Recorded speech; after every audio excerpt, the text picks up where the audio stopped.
Tech Cocktail Sessions, educational and inspirational talks from experienced startup founders, entrepreneurs, and thought leaders. All right, good stuff. So my name is Dave Simnick, and I am the CEO and co-founder of SoapBox Soaps. And please, after this, make as many Fight Club jokes as you guys can. As many as you can. Actually, the whole purpose of our company is that every time someone buys a bar, we donate a bar to a child. So usually when I'm just talking about what I do to people, they're like, oh, you know, what do you do? And then I'm like, well, I'm a soap salesman. I'm like, oh, like Fight Club. And then after I say, like, no, we're a social mission company, and every time we sell a bar, we give a bar. And they're like, oh, now I feel really bad for making the Fight Club joke. But that's usually when I come back and I'm like, no, actually, we fight the kids. And they're like, that's terrible. But that's usually how I get a girl's number. But I'm just kidding. So, okay. So this is basically what we do. Every time we sell one of these bars in any Whole Foods in Philadelphia, Baltimore, Pittsburgh, DC, tons of other cities, as well as we're shelved coast to coast. And about, we're just over 200 stores now, which is pretty small. We're still early stage. We like to say that we're a small company with a big heart. But here's what we do. Every time someone buys one of these, we then donate the same type of bar, same ingredients, same quality to a child in need anywhere in the world.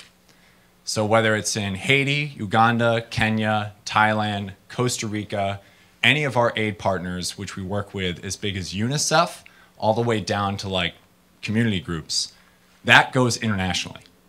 But then we also do domestic projects where food pantries, homeless shelters, women and children abuse centers in Houston, Chicago, Atlanta, DC, New York, we just try to do as much good as possible.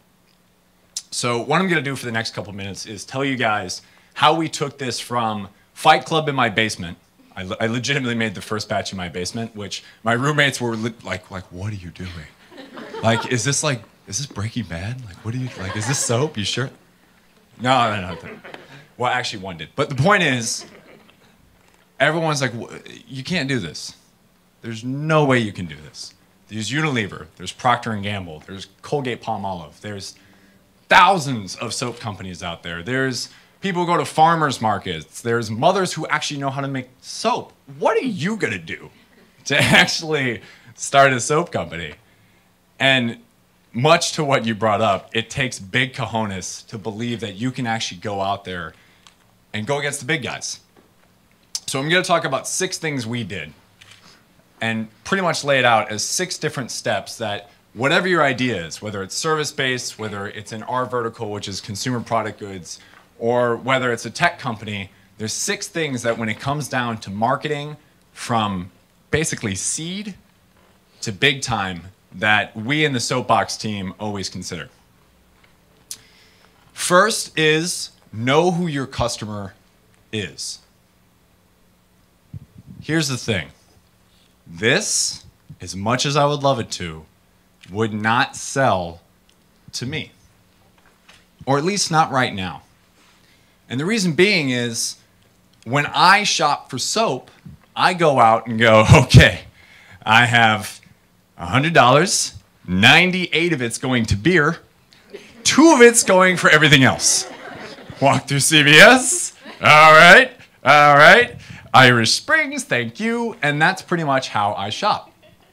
So I'm not going to try to make a very masculine, very like, yeah, I'm a cool Axe guy. Yeah, like girls pop out of the deodorant, right? I'm not gonna do that.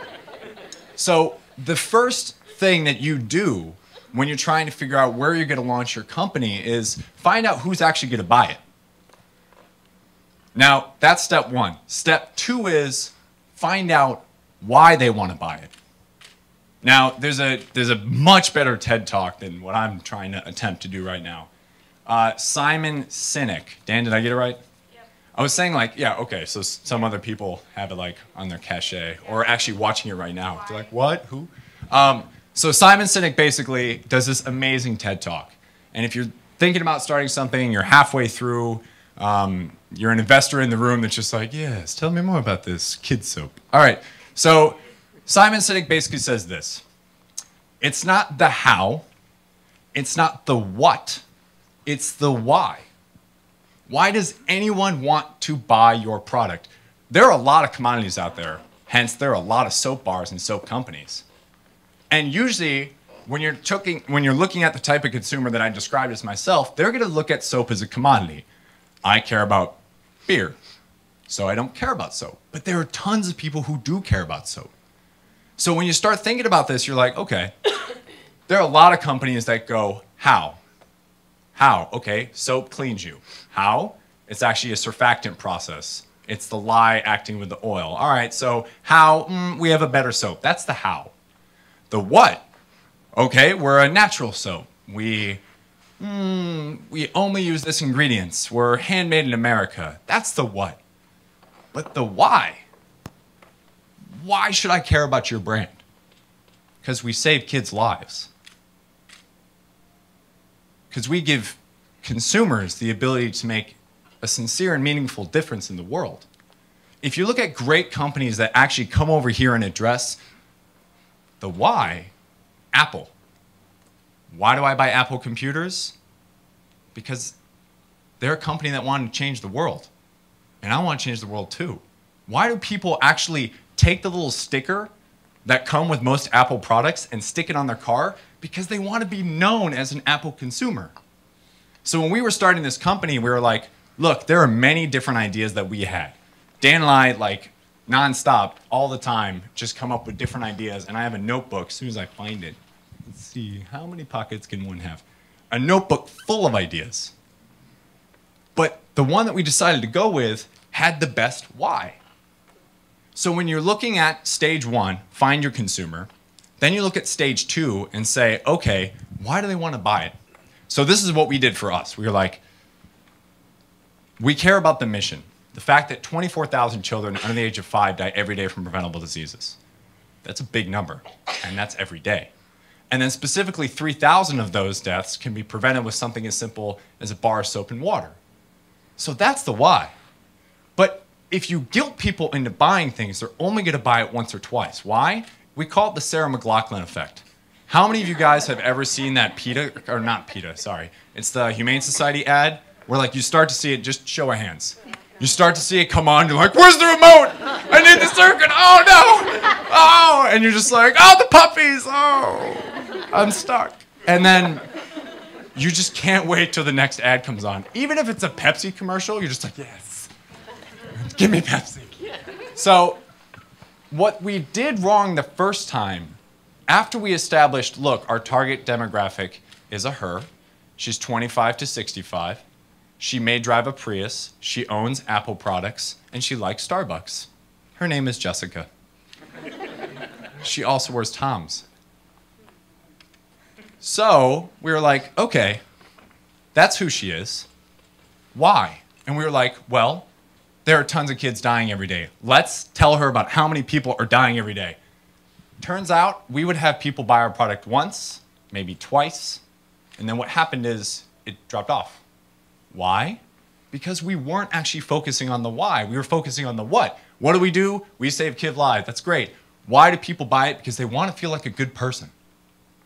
And not only do they want to feel like a good person, they want other people to know that they're a good person. That's why Tom's is so good. Tom's has this idea that, hey, on the back of my shoe, not only do you know that I gave a pair of shoes to a kid, but also it's like wearing an I donated blood sticker or the I voted today. You get to be a banner for being a good person. So we started to dial into this, and that's where number 3 comes in. Number 3 is if you're starting something from scratch and you don't have a budget, don't pretend you have a budget. Start with 0. Start with a budget of 0. Here's what I mean by that.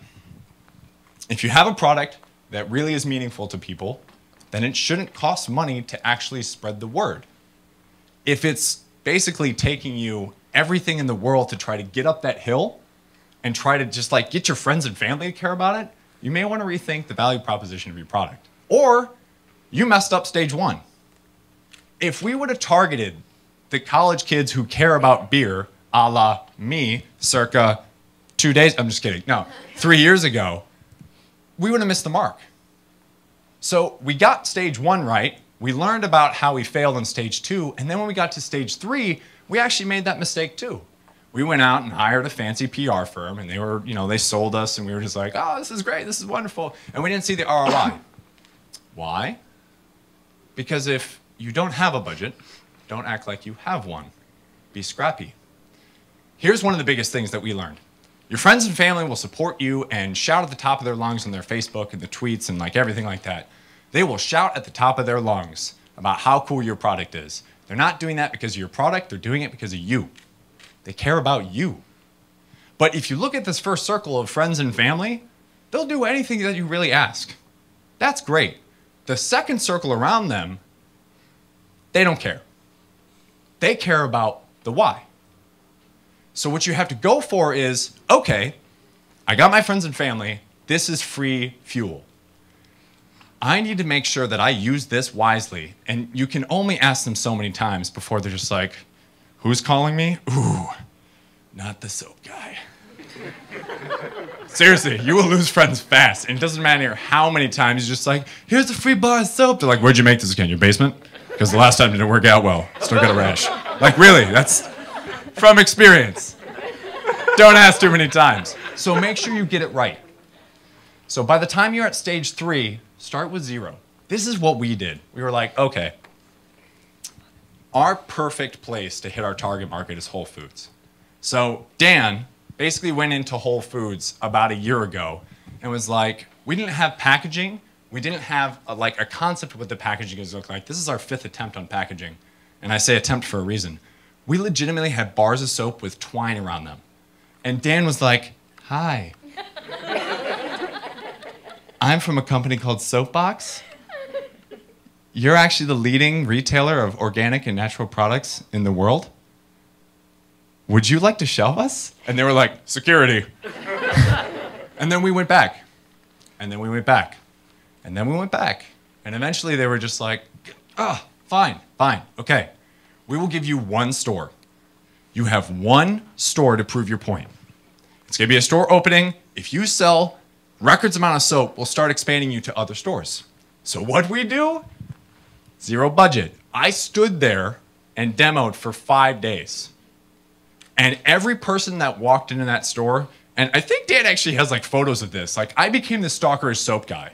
I legitimately was like, you need to buy this! No, seriously, kids! And I like legitimately was like hucking when they came in. I was like, hey, how do you like Whole Foods? I'm just gonna put this in your basket, don't worry about it. But legitimately, the big thing is, we actually sold 500 bars, which if you look at like HABA, which is like health and beauty, the average turn rate of like a whole, talking about NDAs, right? Thank God that kicked in. Let's just say we broke serious records. And they were like, oh, you sold 500. We were expecting you were gonna sell 5. And we're like, see? We then took that, went from 1 store in Whole Foods to 8, then we went to 42, and now we're expected to move into a couple more regions by the end of the year. Here's the big thing. We knew we didn't have a budget. We still really don't have a budget. So we said, if we have this much of a meaningful product where people are willing to look at us not as a for-profit company, but as a for-purpose company, let's try to get volunteers to give up a day or 2 to go into one of our Whole Food stores or any of our other stores, whether they be a small chain, whether they be mom and pop, and just demo. Who demos soap? Let me tell you something. The best experience, and this happens every time. Every time I demo, or one of our volunteers, brand ambassadors, interns, anyone who actually goes and demos, someone always thinks it's cheese. Always. And it's hilarious because the kids take off running. Like, somehow they always have a toothpick too, which is baffling. But it's funny, my funniest story is, I'm in Baltimore, and I see this kid run up, and I'm like talking to a customer over here, and this kid's like, just picks it up with a toothpick and takes off running. And I'm just like, what? Huh? And the customer's like, did that? I'm like, yeah. So I start going after the kid, And the kid's like, and eventually you see the kid just like, he either knows it's soap or is just trying to like goat me. And I'm like, what? So I'm chasing after this. And the Whole Food employee who's like running the register is like, not again. So eventually kid gets down here and just goes, "Arr." And you see the kid go like, "Ugh." And I'm like, yeah. But the best part of the story is the mom just like materializes out of nowhere. Like she just comes out of an aisle and she's like, he deserves it. And I'm just like, you want to buy one? You want to buy the one he just, all right, so through demoing, we could do it for free. We found volunteers that supported our cause, that wanted to take that to the next level because they believed in what we were doing. Because we had done not the how, not the what, but the why so well that even after we told these volunteers, we're like, you know we're making money off this. This is paying us what you're doing. And they're like, but you're still helping kids. Okay, sure, you want to do more? So that's number 3. Number 4 is, and all of you in this have heard this so many times, like, all I have to say is like Eric, and you guys are like, race, Eric, race. Like, so fail fast. But the big thing is, listen to what it has to teach you. We started out at retailing at $6.99. Now, I don't care how good the soap is. To me, that's still too expensive. This is said often with startup companies, but if you don't buy or purchase or love your product, something is wrong. Because if you can't, with good conscience, be demoing and being like, it's, you know, it's all natural, it does this, you know, you'll take it and it's like, you know, herbal essence all over ×2, you could be like, ah, right. But then when you come to the price, if you're shy about actually saying that, because you don't actually believe in the price that you're selling at, something's wrong. And that was actually wrong for us. So what do? We retooled our production line. We went to a different warehouse. We got really smart about our cost of goods. And then we dropped it $2. So now we're at $4.99. Something that still is going to price us out of the CVS, I'm focused on beer and I have $2 to spend on everything else.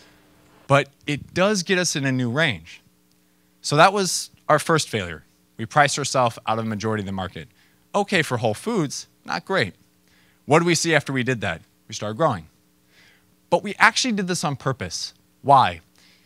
We were told early on by one of our mentor and advisor, and I'll get to the importance of mentor and advisor later, but that you can start your brand as a BMW and eventually start selling cheaper cars.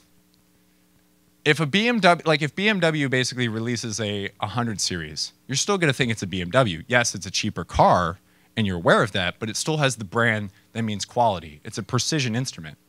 Whereas Kia can't start selling extremely luxurious cars. Why? Because you view Kia as, this is this brand, it's not a BMW.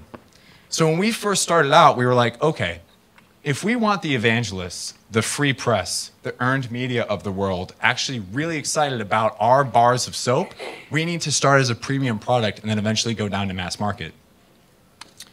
Second thing we failed on, packaging. Our first packaging, like I said, this is our 5th attempt. Our first packaging only had our kids' faces on it.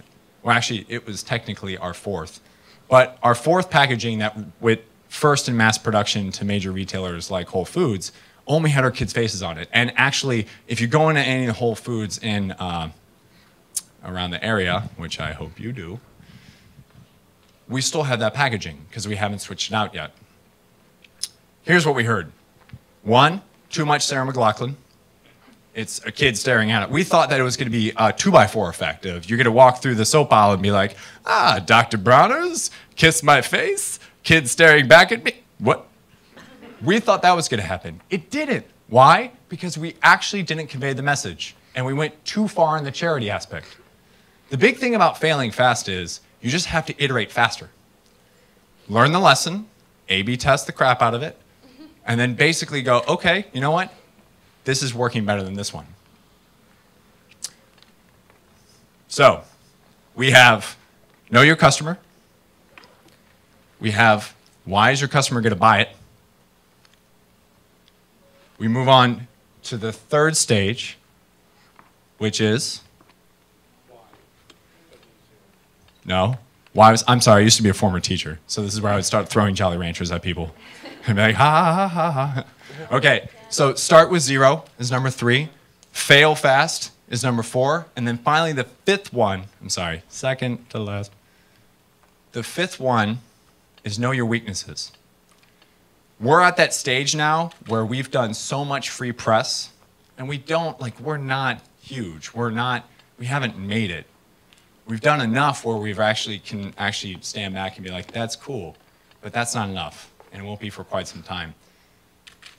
The fifth stage is actually realizing once you build that free foundation, then you add fuel to the fire. That's when you go and either through your board, you bring on expertise through either equity, or you bring on expertise through hiring on a firm. Now, we've heard from a lot of people that PR firms, here's the biggest piece of advice we actually heard today. Pick a PR firm that's the same size as your company. Why? Because any huge PR firm is going to look at you and be like, here's free money that we're going to give to an intern. Why? Because you're not Coca-Cola. Pick a PR firm that wants to hustle and wants to basically use you as a case study. If you're a company of 2 people, pick a PR firm that has 1 or 2 people. Last but not least, have a vision. And that is the actual execution on how you're going to do everything is going to change 50,000 times. You're going to do this and pivot and pivot and pivot and pivot, and eventually it's going to look like a really bad Pac-Man game. We're going to bip, bip, bip, bip, bip, bip, bip. So the point is, our vision, what we started SoapBox to do, hasn't changed. And that is, we want to empower customers with the ability to change the world through everyday simple purchases, even as something as a bar of soap. Eventually, that's going away. Just gonna be SoapBox. Whether it's shampoo, conditioner, lip balm, whether it's a candle, whether it's bar soap, liquid soap, body wash, anything in the health and beauty aisle that has our brand on it, every time you pick it up, it's going to mean that you're making a difference. That's our vision. Here are the 6 different steps that we try to use every day. We go back and restart sometimes on different projects. We realize that we failed on one and then go back to start again. But I hope that it's somewhat useful for whatever stage you're at, whether it be service, tech, consumer goods, whatever you're trying to do. That's my Twitter. My basically email, which is a much, much better way to get a hold of me, is just dave@soapboxsoaps.com.